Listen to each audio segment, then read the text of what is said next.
This is Spoilerin time. I'm Tom Merritt. Joining me tonight to spoil The Shield, Season 4, Episode 5, as well as Episode 4 of Marco Polo, Mr. Brian Brushwood. Brian, thank you for joining us. Listen, Tom, I don't have a lot of time. We got a lot of things to spoiler, and we got to get them done real quick, by which I mean we only have those 2 shows, and so this is going to be a more condensed spoilerin time. Listen, I don't think we need to apologize for that. That's not an apology. That's a threat. This I is guarantee America. you. And in the continent of North America, I'm free to have a spoiler in time that is 1 episode, 2 episodes, 5 episodes, whatever I want. I am sorry, Lord Ace Detect. I did not realize that in your land this is the case. I come from a faraway place called Norway, and our ways are different than yours. It is a Lord privilege Ace to be. I was going for a more false flag kind of vibe. Oh no, I thought you were being Kublai Khan just then. Oh. And I was apologizing, being the yes, foreigner. Obviously, I am a very large, gouty man. Large gouty man is going to be my first hip-hop punk rock band. That's Brian and I are going to put that together. We'll be playing at South by Southwest this year, so come see Large Gouty Man.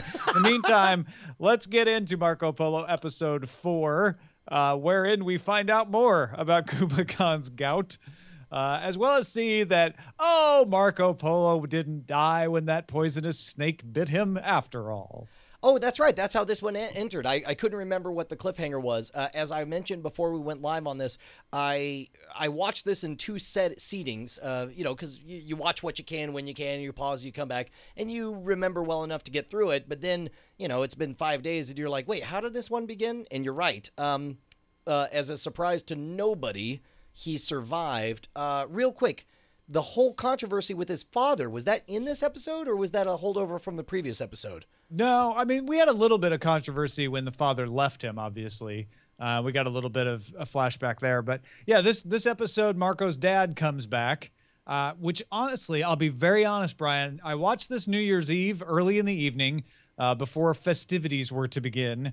And I got caught up about halfway through watching this episode trying to track down, like, wait a minute, like, did any of this really happen this way? Or is this just a total, like, mess of what happened? And apparently, from the history that I could gather, Marco Polo did travel to the west or to the east with his dad, but it was all together on the same trip, or at least as far as we know it was. And there's, of course, people who say that Marco Polo never even went to the east, that he made it all up based on hearsay and stories that he gathered in the travels that he did do.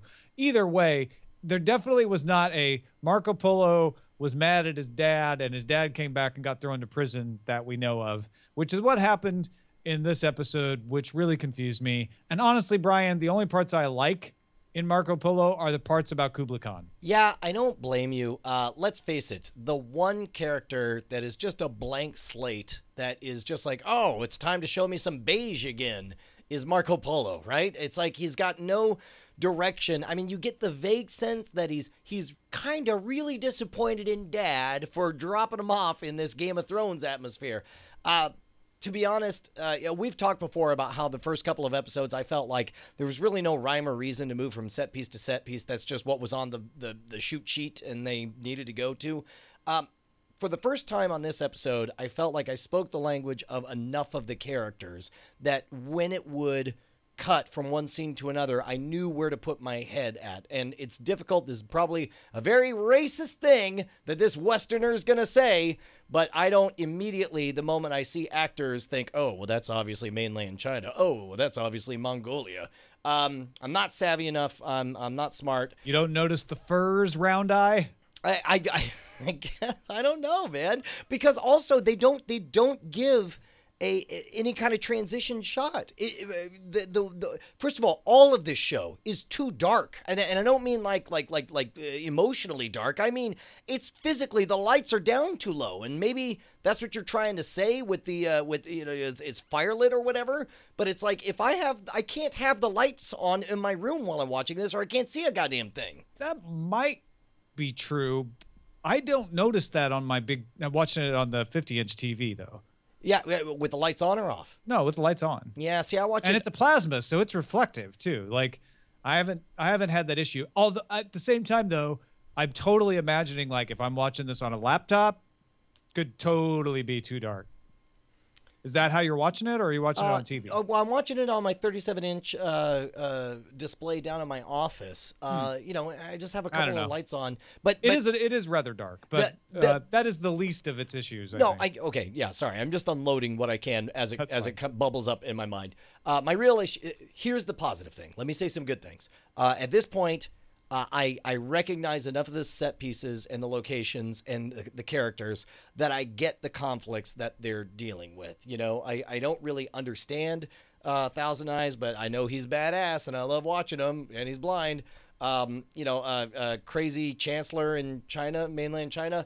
I know he's ambitious. It's Peter Baelish. Got it. Kublai Khan, I know is freaking rad. That's all I know about Kublai Khan, is that he's the best character in the show. Marco Polo, I'm just like, you going to go cry, ride your horse around the grassland? Is that all we get? I mean, Marco Polo I don't know how they did it, but they made him the least interesting character in this entire series. And there's even a scene where he goes into the bar and starts shaking down the guy in the bar for information, which I should have been riveted to. And that's when I was looking up, like, what did Marco Polo really do? Yes. Like, I'm just waiting for Kublai Khan to come back on. I really feel like if they had taken this story and made it Kublai Khan during the time that Marco Polo was there, that would have been a cool like side benefit of like, oh, hey, check that out. Marco Polo is actually in the court as this fringe character, which is probably what he really would have been. I think maybe that's it. I'm just working this out right now, Brian. So I'm spitballing. All right. But maybe the problem is they're trying to tell a realistic story of China in that era and Kublai Khan and Mongolia and the walled city. And yet they called it Marco Polo. So while they're trying to be realistic, they have to overinflate the importance of Marco Polo, and it just doesn't jive. Well, here's what I could totally see happening, right? Imagine this is all speculation on my part, but imagine they're doing a pitch meeting. They're like, hey, guys, we got to do something that's going to take on Game of Thrones, and we'll pitch it to Netflix, and it'll be their answer to it. And they're like, oh, well, I love history, and did you know that there were courtesans in the court of Kublai Khan? That would be amazing. Oh, and they fought, and they backstabbed each other in mainland China. They're like, that's great. I don't think it's going to sell. It's too exotic. We need a relatable character. And then somebody was like, Marco Polo. That's perfect. Marco Polo is the relatable character for the Westerner. Yeah, and so maybe that's the case. Or here's a more generous interpretation. What if this is all, season 1 is they inject him into this Game of Thrones world, and then season 2 that gets resolved or whatever, and then we see him come back to Italy and build up trade or whatever. But the problem is, in order to make any of that work, he's got to be a more interesting character, because I can tell you the moment he leaves Kublai Khan, I leave watching the show because I'm just not engaged in anything else. Yeah, that said, they do such a good job with those other parts and with the Khan family in general, and the interrelationships with the son and the advisors, and even the walled city, and the chancellor and his kick-ass moment there on the parade ground. That was fantastic. Like, who's your best warrior? Bring him at me. Yeah. Well, so okay. So I hear fiesta music somehow for some reason. I don't know why. Not here. I think it's coming from this tab of the Marco Polo summer. I was about to say you are in Southern California, so racist. That doesn't sound like the most outrageous thing. Let me say this: some of the stuff we saw Ahmed, I guess, and the Khan's son.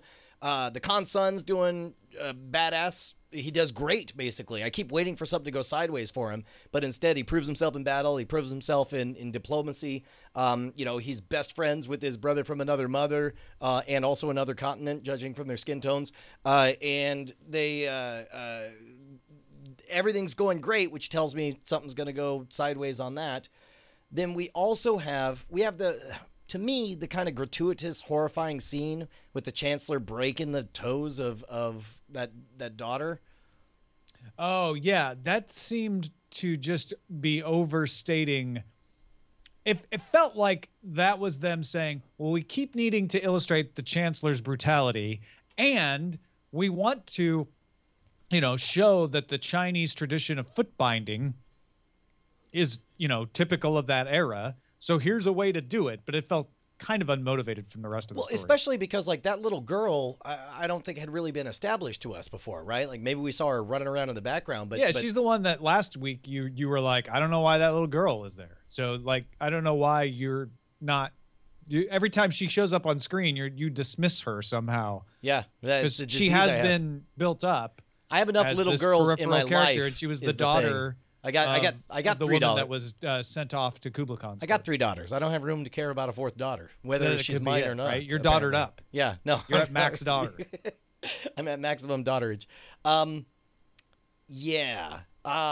So anyway, that seemed a little bit. Or maybe they haven't done enough to make you care. That would be. I mean, that's okay. That's my default position on all this stuff. If I get bored, it's not my fault that I'm bored. It's your fault for not making me more entertained. And I mean, personally, Tom. I thought the diplomatic double cross, where they sent the advisors without telling the chancellor, and the chancellor's like, "Oh yeah, I knew that." That was beautiful Game of Thrones moment. I thought the parade ground thing was great. I thought that the kind of tension between the two the advisor and the son going and do the diplomacy, that was great. I thought Kublai's speech to Marco and his talking to him about his father, that was great. There's enough here to like to keep me wanting to watch it. I just could tell it could be so much better. I think that's what frustrates me. Now, I do think that they within this episode did a good setup and a good slam dunk of an ending. I like the way it ended. Of course, the big controversy from Marco Polo, our Ursat's would-be protagonist. His father gets caught smuggling. He'd been caught smuggling once when he was 5. He enjoys smuggling. It's just as simple as that. Yeah. It's just a simple fact. When he wants to smuggle something, he puts it in a sack. And then he walks right through the doors of the Great Wall. Walks right through the door. Hey, all right. So he'll get by. All right, so here's the important thing, is his father gets caught smuggling, and the question is, what are we going to do about this? And Marco Polo's butthurt because he got abandoned by his dad, doesn't know what's going to happen to his dad, and basically they're playing whatever that version of chess is, and Kublai Khan is just sort of, well, here's the thing. If it were any of us, we'd put a knife through his heart. But how about this for a punishment for everyone? You get to decide his fate and do what's just and realize I'll be judging your decision. Now roll credits. I'm Kublai Khan. Yeah, that was the part that just made me like, Kublai Khan, man. You should be the star of this show. Yeah, absolutely. Baby. All right, let's move on to The Shield. Season 4, Episode 5, called Tar Baby. A tip from one of Lem's juveniles leads Vic and Monica to take down a major heroin operation, black tar heroin, but this is the unmasking of Shane. In fact, the episode ends with Shane getting the tar beat out of him by Antoine, because Shane was trying to play Vic Mackey with Antoine, trying to play hardball, and thought he could wall off Antoine and got caught in a position where he couldn't. And he tried to bluff his way out of it, but he had overplayed his hand. Mostly, I mean, there's a little bit of Claudette. There's a little bit of a good storyline with Claudette unmasking Wims. She does some detective work and figures out what he did with the DA, and that's important. But mostly, this is about the fall of Shane. Wait, you said Claudette unmasking Wims? Yeah. In other words, she finds out. I'm sorry. Wagabach. Yeah, okay, got it. It took me a second to process that. Wagabach's plot with the DA. Sorry. Got it. And this is as Claudette is aiming. She's angling at this point for running it again, or she's accepted being kicked back down. No, I mean Claudette doesn't have any plans anymore. She's mad that she got passed over, but she's essentially just trying to figure out like why the DA suddenly. Basically, it goes back to the last episode where they were put on this case, and she was suspicious about why they were being pushed to go after a guy with 3 pot plants, and so she starts looking into it. She starts digging and finds out that he was a witness in a case that the DA used to get him off the witness list, and it helped their prosecution effort. And so she puts it all together. And at the end, she figures out it was Wagon Box. So that all it is basically Wims saying like, now I don't trust anybody. Yeah. And Monica, Glenn Close, saying, look, quit fighting me. Like, you're back in the good graces. Just let it happen. I know she's because Monica's the one who looked into it and found out the information, not the Wagon Box part, but that why the DA wanted that guy, and says, yeah, that's BS. And Wims is like, thank you for looking into it. So a little bit of trust built there. Yeah. So what do you think actually? What are the? But honestly, I think that's a sideline. That's a like minor step. That's like a half step forward in a story. The big thing here is Shane. Right. You're watching Shane's descent into. This is no longer Shane and Vic Mackey being, brothers. You're watching essentially. I mean, I hope this isn't a spoiler, but you're watching the corruption of Shane. You're watching Shane veer farther and farther. Yeah. Right. And Shane is going farther than Vic ever did.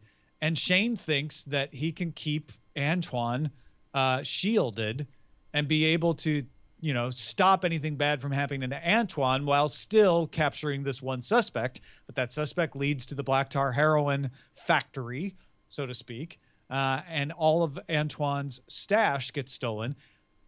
You see Shane on the phone about to call Antoine and tip him off about it. And you see Monica Rawlings say no cell phones because there's a policy. You can't call. And he's like, I'm trying to call my wife. She's like, give a message inside. Right. You can't call. And so you know that he's going down for this, that Antoine is not going to be happy. What you don't really, what I didn't see coming was that Antoine would then use that to be like, I'm in control of you now. So essentially what has happened is Shane has worked him into a point where he doesn't control the gang controls him. Dude, I feel like anything I want to comment on at this point will only take something away from you for what's about to happen. So I'll just say that is a factually accurate assessment of what happened in this episode. Yeah, and there's a little bit, there's a really disturbing scene at the beginning of the episode. It's one of the few times I've watched The Shield on the television where Eileen was in the room, and she was just looking at it like, what the hell? Because it's the scene where basically Aceveda is pretending to attack the escort that he has now, contracted. And it's really trying to show you that he's still messed up about the rape. Hold on. When you say pretending to attack, because there's they've started their therapy, I'm using air quotes, their therapy sessions, right? Well, yeah, that's how this episode starts, with him pretending to attack her, and then she says the safe word, and he backs off for a second. Got it. Yeah. And then afterwards, she says, look, what we do in there, and he's like, what we do in there is what I pay you for. The rest you just shut up about. So he's like being a dick. Yeah. Right. And then he also tricks Rawlings. He plays politician. It's like, you need to come to this community thing so we can work this out. And then he undercuts her. And in front of the community says, I don't think she should be seizing these things, and I'm going to, as your councilman, I'm going to oversee this and make sure that they are not just taking things from law-abiding citizens. This is also, you're right. Throws her under the bus. This is around the time where you see so much anguish in Aceveda that it just brings out the snakiest elements in him, where he's just doing what it takes, and I don't know, nothing but white knuckle hatred at this point. The best part of it, though, is that Rawlings' reaction is like, oh, so nice trick, leading me to think you were going to help me out and then throw me out. She's like, oh, so I guess you sunk my battleship. Yeah, she's like, so I'll remember that. Yeah. He basically blew any credit he's ever going to have, and that's like Chekhov's gun. That's going to come out back to bite him later. Oh, sure. Absolutely. Well, good. Well, I look forward to hearing next week's. Well, that is it for Spoilerin' Time. Thank you, folks, for supporting the show. I hope you enjoyed it. Hope you feel spoiled like a pampered baby.